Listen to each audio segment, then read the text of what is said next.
गिरिडीह तक में आपका स्वागत है। चलिए आज की खबर की ओर। आज इश्तियाक अहमद उर्फ लालो ने अपने होटल रॉयल इंटरनेशनल में प्रेस कॉन्फ्रेंस कर ये जानकारी दी कि वो भी मेयर के चुनाव के उम्मीदवार हैं।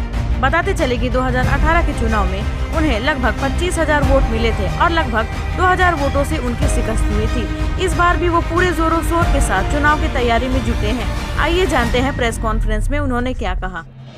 सबसे पहले मैं आप तमाम मीडिया बंधु भाइयों को तहे दिल से शुक्रिया अदा करता हूं कि आप सभी भाई अपना कीमती समय निकाल करके हमारा कवर करने के लिए आए हैं।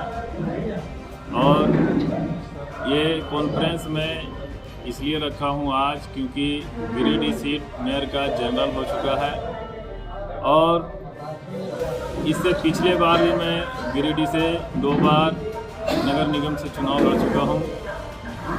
2013 में मुझे गिरिडीह के जनता अपार समर्थन के साथ मुझे सेकंड पोजीशन तक पहुंचाया था। उसमें मैं महज कुछ वोटों से हार गया था।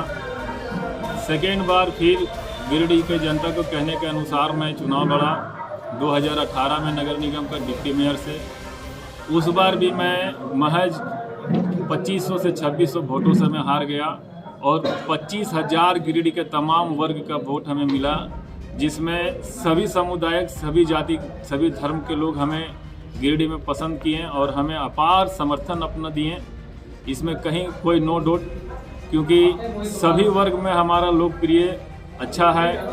एक अच्छा समाज सेवी के रूप में हमें लोग पूरे गिरिडीह में जानते हैं। 1 नंबर वार्ड से लेकर 36 वार्ड तक आप चले जाइए, पूरे गिरिडीह के जनता का दिलों में एक ही नाम है, सिर्फ लालो भैया, लालो भैया, लालो भैया। तो ये आज मैं आप लोगों को रूबरू इसलिए हुआ हूँ क्योंकि इस बार गिरिडीह का नगर निगम सीट मेयर का जनरल हुआ है और इस जनरल सीट से मैं अपना नॉमिनेशन कराने जा रहा हूँ, चुनाव लड़ने जा रहा हूँ और पूरे गिरिडीह के जनता के कहने पे लड़ने जा रहा हूँ। हमारे तमाम समर्थक इस बार पूरे अपने जोशो दम खम लगा करके हमारे साथ हैं और हम तमाम नौजवानों के बातों के सुनने के बाद यहाँ तक निर्णय लिया हूँ।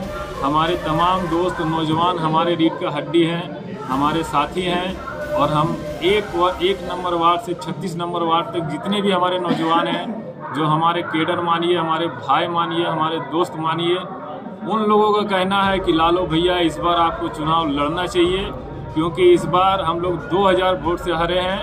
अगला बार 25,000 गिरिडीह के जनता आपको समर्थन में वोट दिए हैं। इस बार आपको कम से कम 50 से 40,000 वोट मिलेगी, इसलिए आप हिम्मत ना हारें। तब जाकर के मैं ये चुनाव लड़ने की घोषणा आप लोगों के बीच कर रहा हूँ, क्योंकि गिरिडीह के सभी समुदाय के लोग हमारे साथ हैं। इंशाल्लाह आने वाले दिन में आप इसका रिजल्ट आप लोगों के बीच होगा।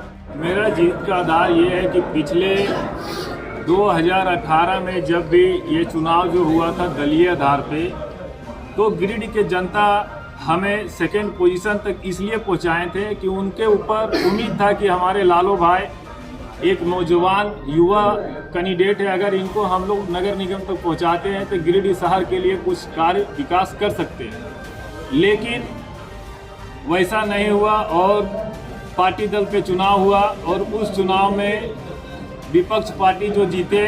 आज देख लीजिए गिरिडीह का हाल, पूरा 3600 वार्ड में विकास नाम का तो चीज़ है, लेकिन जब जमीन पर जाइएगा तो कहीं आपको विकास देखने को नहीं मिलेगा। कुछ तो होगा शहर के लिए योजना की, जीतिएगा तो क्या कीजिएगा जीतने के बाद? जीतने के बाद नगर निगम में जितने भी फंड आते हैं पार्टी लोग बंदर बांट कर देते हैं कागजियत रूप पे, उन्हें मैं धरातल जमीन पर लाने का प्रयास करूंगा।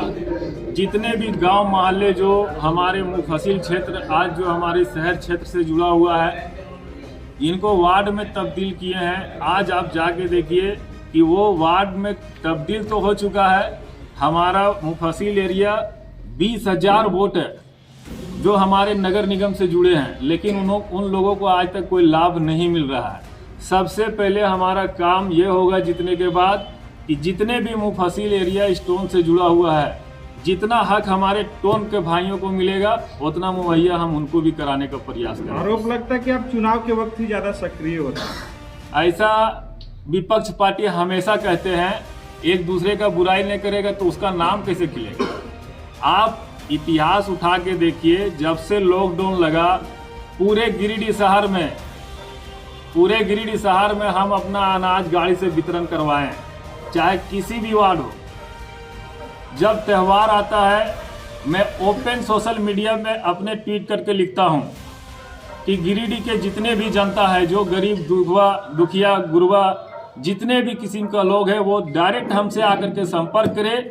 इंशाल्लाह हमसे जहां तक होती है हम उन लोगों को मदद भी करते हैं। किस दल से समर्थन का उम्मीद रखते हैं? चुनाव तो दलीय नहीं हो रहा है, लेकिन दलीय का चुनाव से नगर निगम को दूर दूर तक लेना देना नहीं रहता है, क्योंकि ये जो चुनाव होता है ये दलीय आधार पे हो या बिना दलीय आधार पे हो, क्योंकि गिरिडीह का जनता, गिरिडीह का पब्लिक उतना मूर्ख अब नहीं रह गया है, क्योंकि दलीय आधार पर वोट दे और उसके बाद ऊपर टेबल पर जो नेता बैठा हुआ है उसके इशारा पे जो जीत के जाए वो घूमे।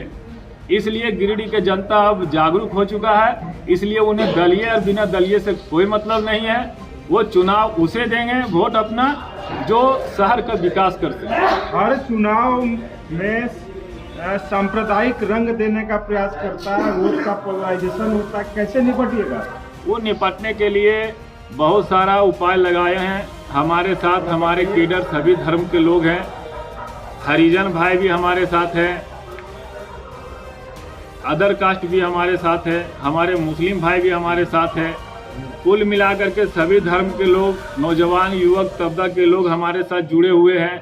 ऐसा नहीं कि सिर्फ मुस्लिम विशेष से हम चुनाव लड़ते हैं और यहाँ तक 25,000 वोट ले आए। जब तक पूरा गिरिडीह जनता का सभी धर्म के लोगों का वोट नहीं मिला तो 25,000 में पिछले चुनाव में कहाँ से ले आए? हमारे धर्म के लोग बोलते हैं कि गिरिडीह में 12,000 मुस्लिम का वोट है, लेकिन हमें 25,000 जनता का समर्थन मिला। तो ये स्पष्ट है ना भाई कि गिरिडीह का सभी धर्म के लोग हमें वोट करते हैं। इसीलिए इस बार फिर हमें पूर्ण रूप से विश्वास है कि गिरिडीह के तमाम जनता, चाहे वो किसी भी धर्म से विशेष हो, वो हमें इस बार पूरा मन धन तन से समर्थन करेंगे इस चुनाव में। और पूरा पचम्बा का सपना है कि एक बार लालू भाई नगर निगम पहुंचे और हम लोगों के लिए विकास कुछ कर सके।